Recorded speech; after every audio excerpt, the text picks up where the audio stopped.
In the headlines for this hour, VTV News. Prime Minister set 3 goals and 7 tasks for developing Vietnam logistic industry. And sustainable fishery management in hand.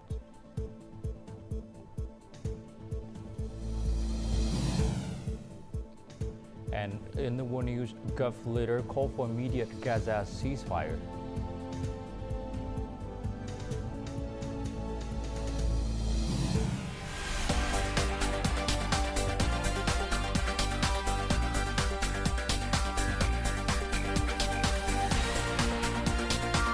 Broadcasting from Hanoi, the capital of Vietnam.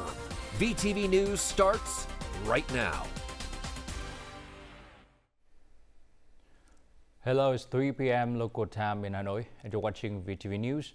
On Monday morning, State President Lương Cường, head of the Central Steering Committee for Judicial Reform, met with the Supreme People Court.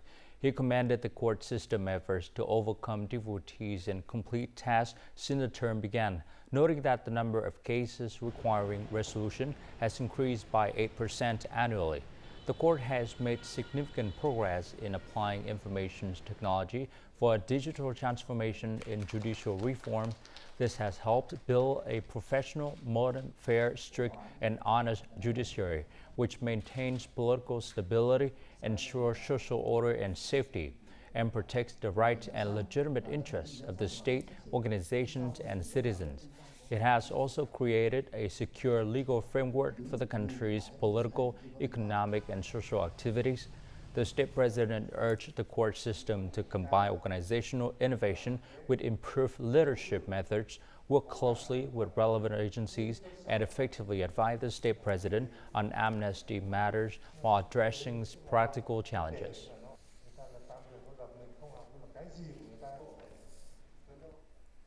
On Monday morning in Bà Rịa Vũng Tàu province, Prime Minister Phạm Minh Chính attended the Vietnam Logistics Forum 2024. At the forum, he outlined 3 goals for Vietnam's logistic industry: reducing logistic costs from 18% to 15% of GDP by 2025, increasing the logistic industry's contribution to GDP from 10% to 15% with an aim of 20%, and expanding Vietnam's share in the global logistic market from 0.4% to 0.5%, striving for 0.6%. To achieve these goals, the Prime Minister presented 7 key solutions: raise awareness about logistic role in economic development and Vietnam potentials in global logistic chains, create open institutions to develop the logistic industry, develop modern logistic infrastructure, implement smart governance, and develop high-quality human resources to improve productivity, promote logistic diplomacies, and modernize domestic operations, build and develop as a free trade nation, and strengthen connections between transport modes, industrial parks, export processing zones, and international transport system, and free trade zones worldwide. During his official visit to Singapore, National Assembly Chairman Trần Thanh Mẫn held talks with Parliament Chairman Phie following the welcoming ceremony. The leaders discussed key measures to strengthen bilateral relations, affirming that economic and trade cooperation remains a crucial pillar. They agreed to establish a supportive legal framework and monitor the implementation of existing agreements, particularly in green economy, digital economy, and clean energy, cybersecurity, and innovation. Both sides also committed to sharing information and experiences to improve institutional policies, maintain macroeconomic stability, expand foreign relations, and enhance international integration effectiveness.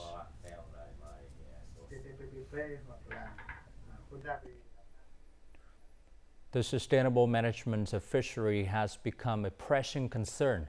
Numerous measures have been undertaken by regulatory authorities to collaborate with fishermen in addressing the immediate challenges they face. More to follow.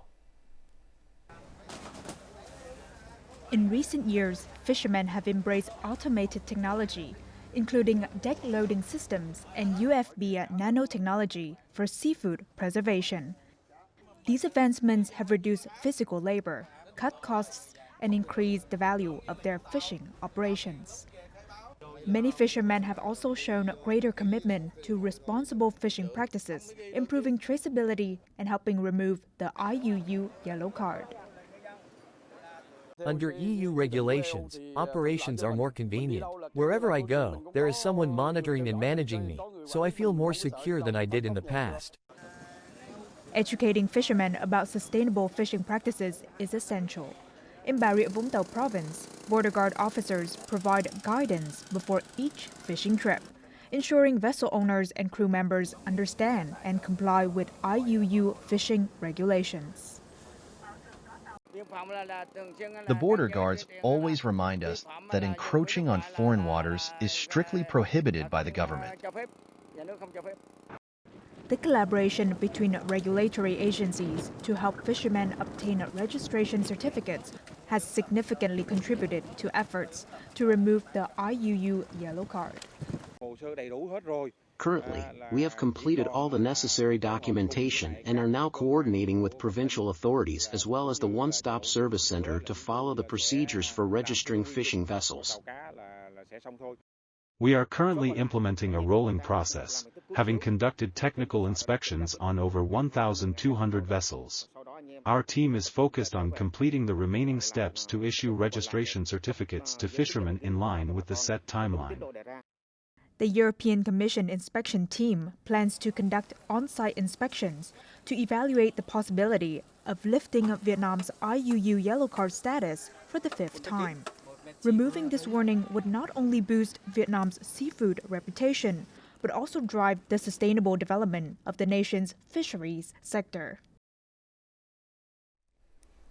Despite a slight slowdown in November, seafood exports still reached nearly $924 million. With the current momentum, the seafood industry is on track to achieve its target of $10 billion in exports, an 11.5% increase over last year. Shrimps and traffish remain the two main pillars, bringing in $4 billion and $2 billion respectively.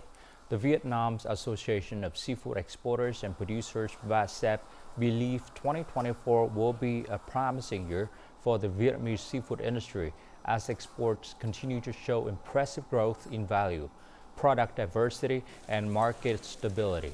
According to data from the General Department of Customs, seafood ranked 8th among products groups with the highest export turnover from January through November 15. In addition to greenhouse gas reducing cattle farming, Vietnamese farmers are also embracing circular agriculture practices where waste and byproducts are regenerated to lower input costs and protect the environment. Many of these models are being expanded across localities, providing an abundant supply for clean agricultural production and contributing to the goal of green, clean, and sustainable economic development. Is this a sweet treat or perhaps survival food for fighting hunger? It's actually an innovative fire starter product from Vietnam that won first prize at a Canadian social impact competition. The inspiration came when this entrepreneur noticed farmers in his hometown burning excess straw after each harvest. He transformed this agricultural waste into fire starters by combining straw with other byproducts. We have leveraged the characteristics of straw, which are soft, porous, and highly flammable. Our research confirmed that straw is ideal for producing fire starters. In Vietnam alone, nearly 500,000 tons of shrimp heads and shells are discarded annually from the seafood processing industry. In Cà Mau, several organizations have transformed these waste materials into valuable resources: organic fertilizers for rice cultivation that reduce emissions, raw materials for livestock and aquaculture industries, and even ingredients for food products. This innovative approach makes use of shrimp parts that would otherwise go to waste. We have researched ways to develop products that produce no environmental waste while maximizing the use of byproducts. In Dalat, at this particular farm, all agricultural processing byproducts are collected as feed for a herd of 40 cows. The farm generates 50 cubic meters of cow manure monthly, equivalent to 35 tons of fresh fertilizer, which is mixed into biobedding and reused to nourish vegetable and root crop cultivation. Through improved fertilizer production methods, the farm has enhanced its techniques and expertise, leading to substantial cost savings in this circular system. From the initial garden pond livestock circular agriculture model that gained widespread adoption, Vietnam now sees various circular production models implemented across localities nationwide.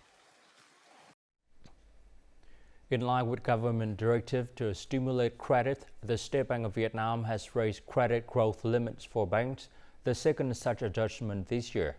This measure aims to meet the economy's capital need in a timely manner. The State Bank has also recently directed commercial banks to publish their average lending rates and work toward reducing them. Given promising credit growth trends, banks anticipate their credit limits will rise by about 3%, providing a push to expedite disbursements in the year's final months. Manufacturing PMI indices and other volumes are rising, raising expectation for stronger credit growth in December, potentially by 3 to 5%. We offer 160 million USD in loans with interest rates range from 5.5 to 6%. Consumer loans have a grace period of 1 to 2 years on principal repayments, helping reduce repayment pressure. Loan conditions are also becoming more flexible. Understanding the challenges small and medium-sized enterprises face in securing collateral, some banks now provide unsecured loans or accept contracts as collateral. Our construction company financing program features interest rates starting at 5.2%, no deposit requirements, and flexible collateral options. We offer immediate funding for contracts with investors. Capital demand is expected to surge in December, leading to increased competition among banks. To attract borrowers, banks are offering diverse financing options and simpler procedures. Following the State Bank's mandate, they must also disclose their lending rates, allowing customers to easily compare and select the best terms. And before moving on to some other news, let's take a look at foreign exchange rate for today, December 2nd.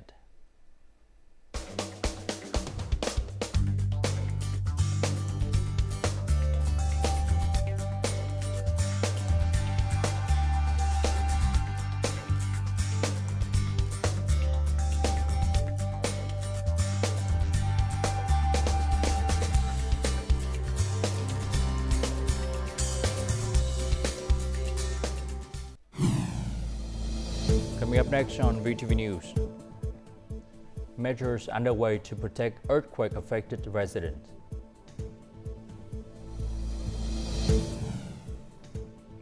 And Ho Chi Minh City launches digital health records initiative on VNEID platform.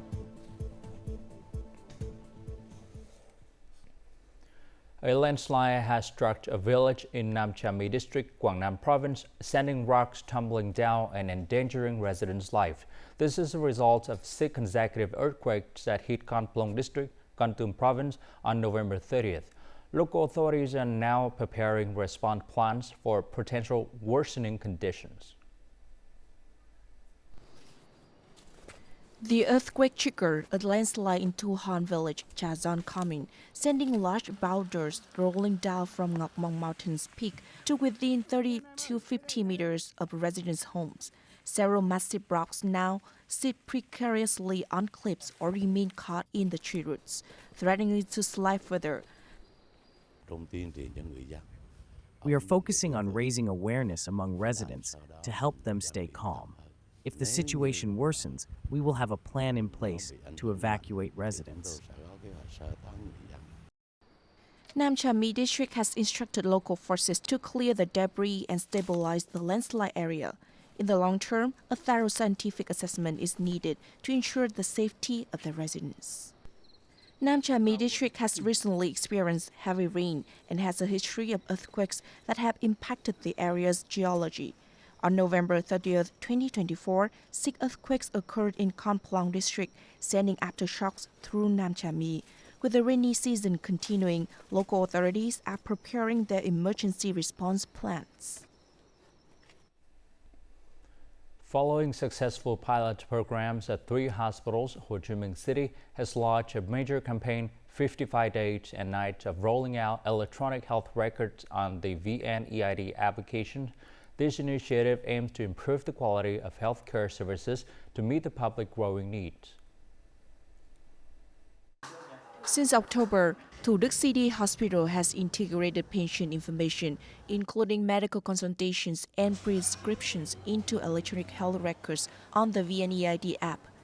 Since the electronic wallet was implemented, now I just need to bring my phone to the appointment, and the staff can simply scan it as all the information is already stored there.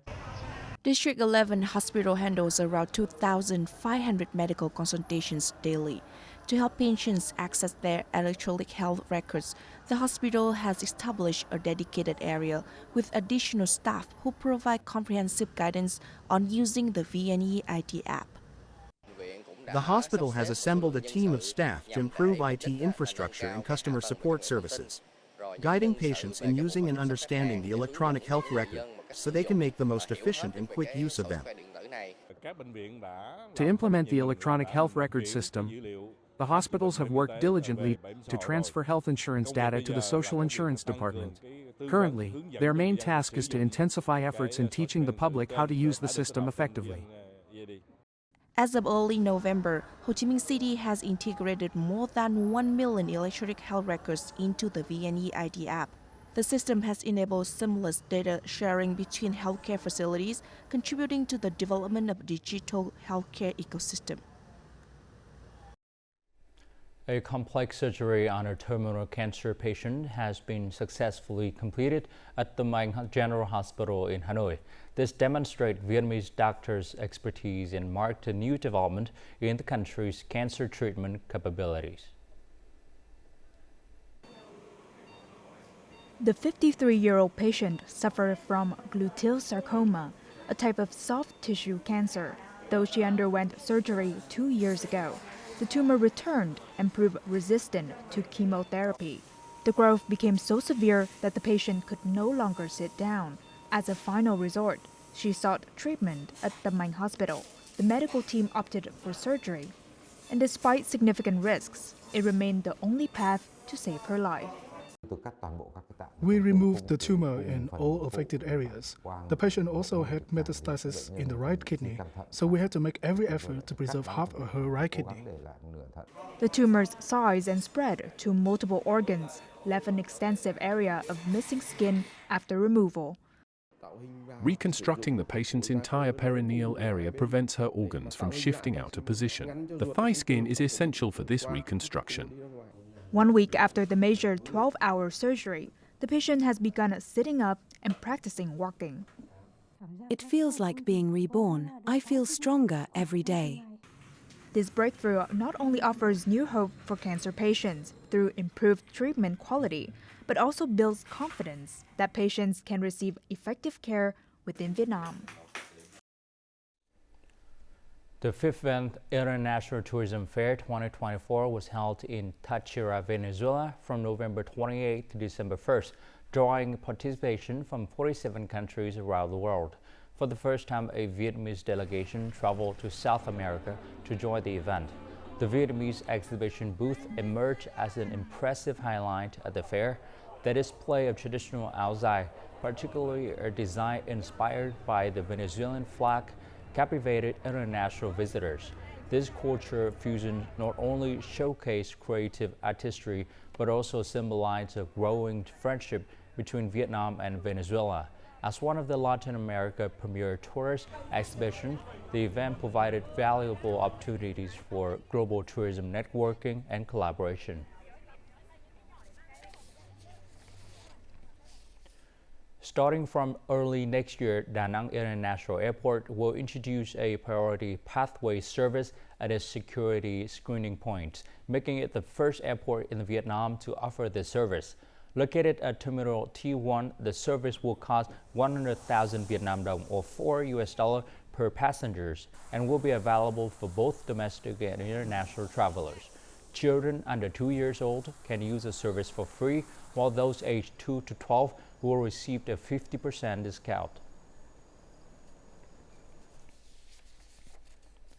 Hanoi has launched numerous cultural and tourism activities at night to boost its nighttime economy. These initiatives have successfully stimulated tourism services in the capital. Visitors are extending their stays and spending more to participate in these exciting activities. To make further progress, Hanoi is investing in more night tourism products to enhance their creativity and diversity. Tourists are flocking to the Dao Ngọc Musa pedestrian street in Chuk Baek Ward Budding District to experience the Chuk Baek Night Tourism Program. The street has been transformed into a film set featuring a subsidized area neighborhood backdrop, where visitors can enjoy diverse artistic performances and local cuisine. I feel like I've been transported back to the time of my grandparents. I can experience the life of the old days. I hope that beautiful images like this will help neighboring areas and friends around the world get to know Chuk Baek and Hanoi. During this event, the city announced 3 new tourist destinations: the special national monument sites of Quan Thánh Temple and Dao Ngọc Chuk Baek. The city also recognized 2 traditional crafts from Budding District and inaugurated Metro Line No. 6, while Hanoi has already launched 20 successful night tourism attractions. Additional efforts are needed to draw more visitors to the city's nighttime offerings. We are committed to improving existing attractions and developing new ones to enhance visitor experiences and meet our tourism industry goals. The Hanoi Department of Tourism plans to assess nighttime economic potential across several districts and towns. From these findings, they will develop nighttime tourism attractions that align with each area's unique characteristics and resources. The 10th Lat Flower Festival will be held from December 5th until the end of the year. Lat authorities have spent months preparing for this event by enhancing floral displays along major streets and upgrading several roads. Local gardeners and tourist sites have also planted new flower varieties to create stunning landscapes. With these comprehensive preparation, the Lat Flower Festival 2024 is expected to offer visitors a wide range of exciting experiences. More to follow. Currently, numerous vehicles are arriving and departing to transport thousands of flower pots, replacing the old floral displays along the main streets. The Greenery Park team is busy planting new flowers and maintaining each garden area to ensure they remain fresh and vibrant. Everyone on the team has worked hard, putting in extra hours to help create beautiful floral displays along the main streets of the city. As the flower festival approaches, the team is excited and ready to work through the night to make the festival even more beautiful and successful. Through proactive planning initiated early in the year, Lat Urban Services Company has cultivated 20 main flower varieties. The company has prepared 45,000 flower bags and pots for display in public parks and along Lat's streets. My regular work is not particularly demanding, but when the flower festival takes place every 2 years, the workload increases, and I often have to work on Saturdays and Sundays. The Lat Flower Festival has become a trademark of Lâm Đồng province, earning recognition from both domestic and international visitors.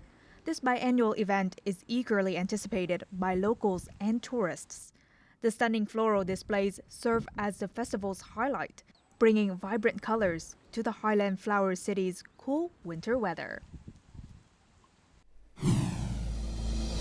Coming up next in our world news, Gulf leaders call for immediate Gaza ceasefire.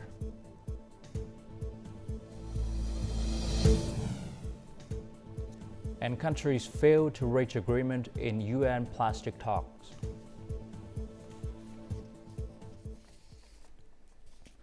Leaders of the Gulf Cooperation Councils call for an immediate ceasefire in Gaza on Sunday, following more than a year of conflict between Israeli military and Hamas forces in the region. At their summit in Kuwait, Council's members emphasized the need to protect Palestinian civilians and secure emergency aid supply routes through one key route has already been suspended due to looting. The summit convened just 3 days after a ceasefire agreement between Israel and Hezbollah took effect in Lebanon. Despite these diplomatic efforts, Israel's military campaign against Hamas in Gaza continues, with Israeli airstrike claiming at least 4 lives on Sunday. On Monday morning in Phnom Penh, Cambodia, celebrated the 46th anniversary of the founding of the Front for the National Rescue of Cambodia, which led to the historic victory in 1979 that ended the Pol Pot genocide regime and restored peace and development to the country. During the ceremony, Samdech Men Saman, president of the Front for the Development of Cambodia's homeland, thanked Vietnam and international supporters for their assistance in Cambodia's struggle for freedom and nation building. The Front, established on December 2, 1978, was founded by key Cambodian leaders Samdech Heng Samrin, Chi Sim, and Hun Sen, with vital support from Vietnam.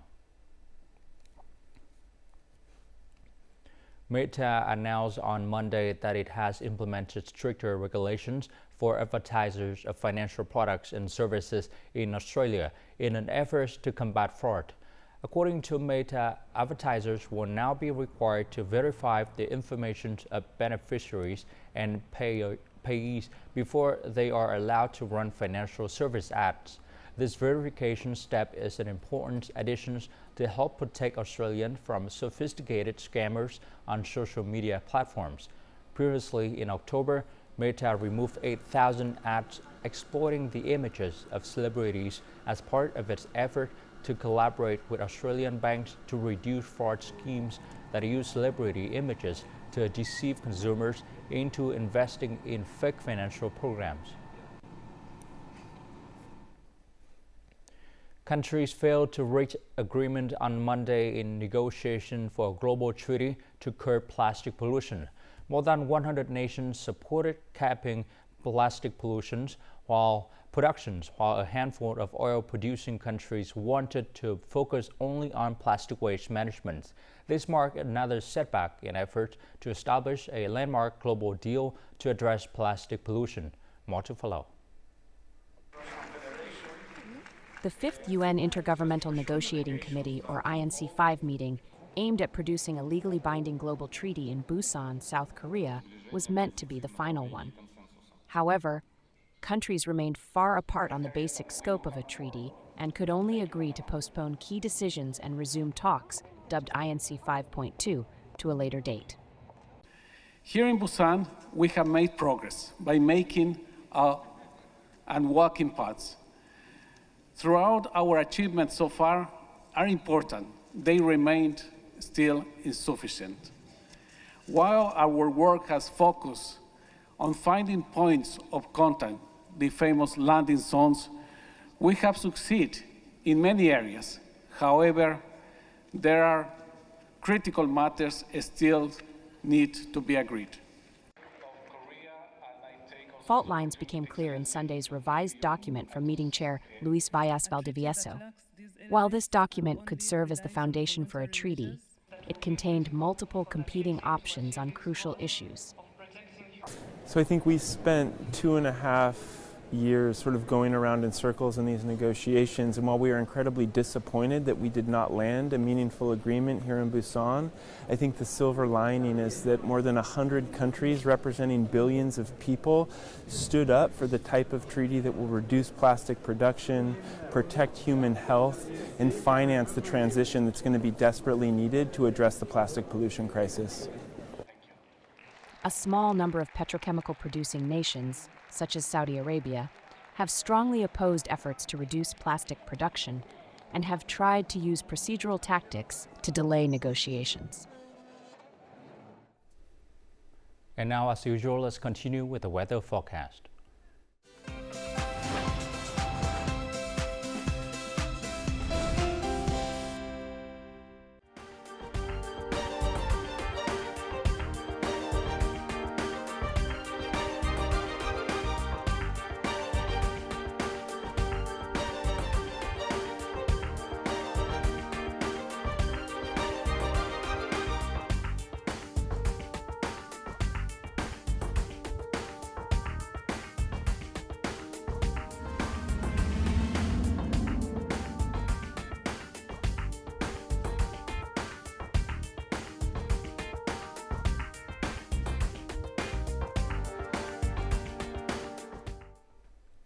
And that's all the news for today. To rewatch our program, you can log on to VTVgo.vn or download our mobile application VTVgo. Thanks for watching and goodbye for now.